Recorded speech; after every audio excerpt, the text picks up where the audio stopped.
అండి ఈరోజు నేను తయారు చేసేది ఆలుగడ్డ క్యాబేజీ పచ్చిమిర్చి అల్లంతో కూర అండి. చాలా బాగుంటుంది. మా వారు మేనత్త చేసేవాడు, చాలా టేస్టీగా ఉంటుంది.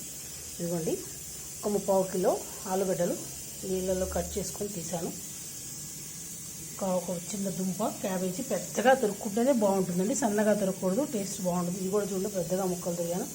దీంట్లో కొత్తిమీర, కరివేపాకు, శనగపప్పు, మినపప్పు, ఆవాలు, మిరపకాయ, అల్లం, పచ్చిమిర్చి ఇలా పెద్ద ముక్కలు దొరుకుని పోపులో వేసేసుకోవాలి. నూనె కొంచెం ఎక్కువ పడుతుందండి. ఇంతేనండి,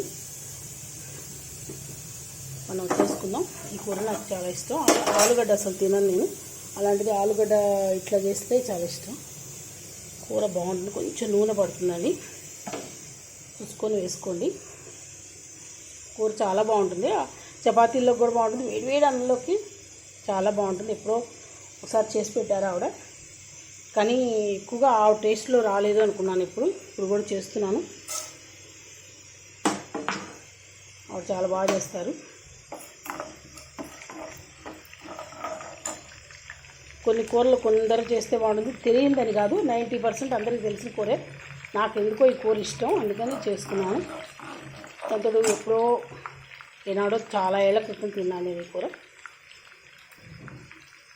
ఆవిడ చేస్తే అప్పటికప్పుడు ఆ వేడివేడి అన్నంలోకి ఎంత కూర అయినా తినగలుగుతాం.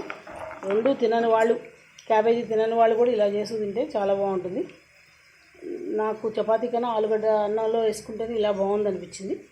అది అన్నిట్లోకి ఉపయోగపడుతుంది.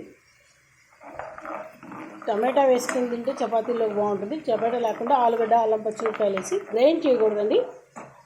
గ్రైండ్ చేసే కన్నా అల్లం, పచ్చిమిరపకాయలు సన్నగా తొరుక్కొని వేసుకుంటేనే బాగుంటుంది. కంపల్సరీగా ఆలుగడ్డ, క్యాబేజీ కొంచెం పెద్ద ముక్కలు తొరుక్కోవాలి, సన్నగా రఫ్ చేసినట్టు చేయొద్దు. ఇవ్వండి, వేగుతుంది. వేగంగానే ఇవి కూడా వేయాలండి, ఇవి కూడా వేగాలి. అవి వేగి టేస్ట్ భలే బాగుంటుందండి, పోపుతో సమానంగా వేగుతుంది. అల్లం పడుతుంది దానికి, కొంత జీలకర్ర పొడి అది కూడా వేస్తారు, కానీ నాకు ఆవిడ అలా వేసి పెట్టలేదు, బాగుంది అనిపిస్తుంది నాకు. ఆవిడ లేని కూడా లేదు, కానిపోయినా ఆయన ఆవిడ చేసిన కూర మర్చిపోను నేను.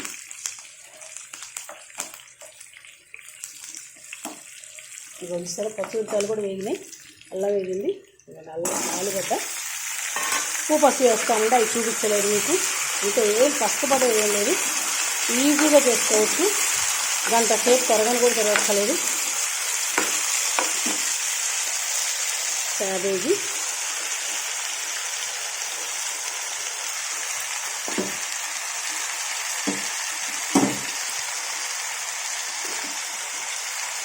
పసుపు వేసుకోండి, ఉప్పు చూసుకొని వేసుకోండి. ఆకుకూర టైప్లో కదండి క్యాబేజీ అంటే. పసుపు, మూత పెట్టాలండి, ఎక్కువ కలపద్దు. ముందు దాంట్లో చెమ్ము ఉంటుంది కదా, అది వేస్తుంది, కలుస్తుంది.